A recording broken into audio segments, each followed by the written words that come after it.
नमस्कार, स्वागत है आपका आपके अपने YouTube channel Delhi D school पर। और आज कक्षा 10वीं के लिए यहाँ पर कार्यपत्रक आया हुआ है, यानी कि वर्कशीट 93, जो कि हिंदी विषय में माता का आंचल नामक पाठ से लिया गया है। और इससे संबंधित हम पहले भी पढ़ चुके हैं और भी कई सारे कार्यपत्रकों में हम इसके पाठ के बारे में जान चुके हैं, जिसे लिखा है शिव पूजन सहाय जी ने। और यह एक संस्मरण है जो कि अपने बीते हुए दिनों यानी बचपन के दिनों को याद करते हुए लेखक लिख रहे हैं। अपने पिताजी, माताजी, अपने गांव, अपने दोस्तों के साथ जो खेल खेलते थे वे किस तरह से रहते थे, और भोजन करते समय साथ ही साथ किस तरह से उनकी माता उनको भोजन करती थी, और खेल किस किस तरह के कौन कौन से खेल वे खेलते थे अपने दोस्तों के साथ, बचपन के मित्रों के साथ, और उनके माता पिता द्वारा उन्हें किस प्रकार स्नेह किया जाता था, यानी कि प्यार किया जाता था। और अब इसी में हम आगे बढ़ेंगे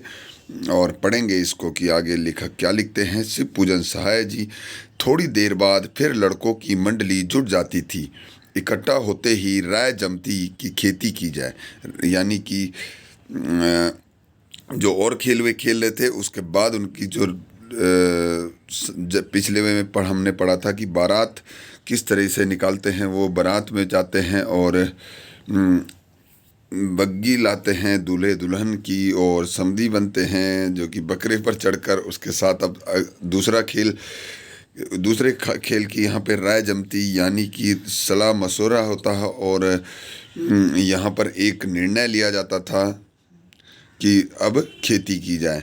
बस चबूतरे के छोर पर घिरनी गड़ जाती और उसके नीचे की गली कुआं बन जाती थी। मूंज की बटी हुई पतली रस्सी में एक चुक्कड़ बांध गराड़ी पर चढ़ाकर लटका दिया जाता और दो लड़के बैल बनकर मोट खींचने लगते थे।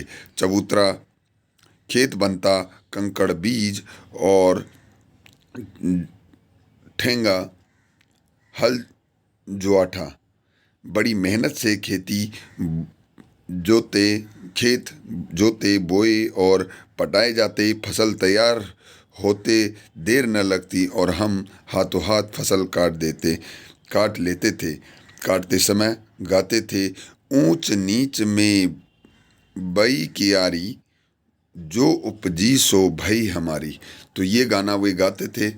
इसे गाते गाते अपनी फसल काटते और फसल को एक जगह रख कर उसे पैरों से रौंद डालते थे। कसोरे का सूप बनाकर क्या करते थे, ओसाते, ठीक है, और मिट्टी के दिए के तराजू पर तौलकर राशि तैयार कर लेते थे। इस बीच बाबूजी आकर पूछ बैठते थे, इस साल की खेती कैसी रही भोलानाथ। तो यहाँ पर खेती करने का जो तरीका बताया गया है गाँव का, जैसे उनके परिवार के सदस्य, उनके माता पिता, उनके गांव के अन्य सदस्य खेती करते थे, उसी तरह से खेती करने का यहाँ पर तरीका बताया गया है कि कैसे उस समय में खेती की जाती थी। आप इससे समझ सकते हैं कि गाँव की खेती पहले कैसे की जाती थी। आज भी कई जगह इस प्रकार की खेती हो रही है। इसी प्रकार से बैलों से हल जोत कर खेती की जा रही है, लेकिन अधिकतर गाँव में यह स्थिति नहीं है। अब हम इसमें कुछ प्रश्न दिए गए हैं, उनके हम उत्तर देखते हैं क्या हो सकते हैं। पहला प्रश्न है, लड़कों की मंडली से आप क्या समझते हैं। तो लड़कों की मंडली यानी कि एक लड़कों का झुंड है ना, काफ़ी सारे लड़के वहाँ पर इकट्ठे हो जाते तो वो मंडली कहलाती है। अगला है प्रश्न नंबर 2 कि राय जमाना शब्द का अर्थ लिखिए और वाक्य में प्रयोग कीजिए। तो मैं इसका अर्थ बता ही देता हूँ आपको कि एक निर्णय लेना, ठीक है, राय शुमारी मतलब सलाह मशवरा करके एक क्या करना, निर्णय लेना, ठीक है। अब एक वाक्य आपको बनाना है, उसे आपने बनाना है। अगला प्रश्न है प्रश्न नंबर 3, भाषा के आधार पर सोचकर लिखिए कि यह किस क्षेत्र का वर्णन है? तो यहाँ जो भाषा है उसके आधार पर तो यह उत्तर प्रदेश की भाषा है, और उत्तर प्रदेश में किस जगह की है ये आपको जानकारी लेनी है। कई बच्चे हमारे उस क्षेत्र से आते होंगे, वे ज़रूर समझते होंगे इन शब्दों को, तो एक बार अपने घर में ज़रूर पूछिए। अगला है कि खेती करने के लिए क्या क्या कार्य किया जाता था? तो कुएं की ज़रूरत होती थी। उसके बाद वहाँ पर जो बताया कि बैल की ज़रूरत है, हल की ज़रूरत है ना, हल लगाने की, हल जोतने की, बीज बोने की, उसके बाद उसको कटाई की, कई सारी चीज़ें ज़रूरत है ऊपर लिखी हुई है, उन्हें भी आप लिख सकते हैं। अगला प्रश्न है खेती करते समय लोगों द्वारा गाने क्यों गाए जाते होंगे? परिवार से बातचीत एवं गद्यांश के आधार पर लिखिए। तो क्यों गाए जाते होंगे इसके बारे में आपने परिवार से पूछना है।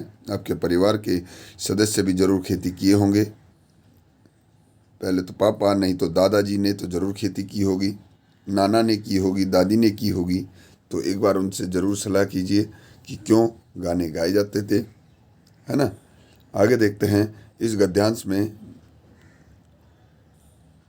आए अपरिचित शब्द ढूंढकर अलग कीजिए और उन पर परिवार एवं शिक्षकों पर के साथ चर्चा कीजिए। तो आज इनसे संबंधित अलग अलग शब्द आप चुनिएगा और उन पर घर में पहले विचार कीजिएगा अपने परिवार के सदस्यों के साथ, और बाद में विद्यालय में आकर अपने शिक्षकों से भी ज़रूर करना।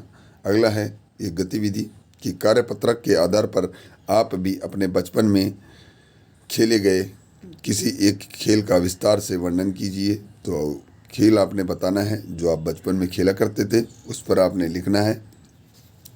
तो ये था आपके लिए आज का कार्यपत्रक वर्कशीट 93, और उम्मीद है कि आप अच्छे से समझ गए होंगे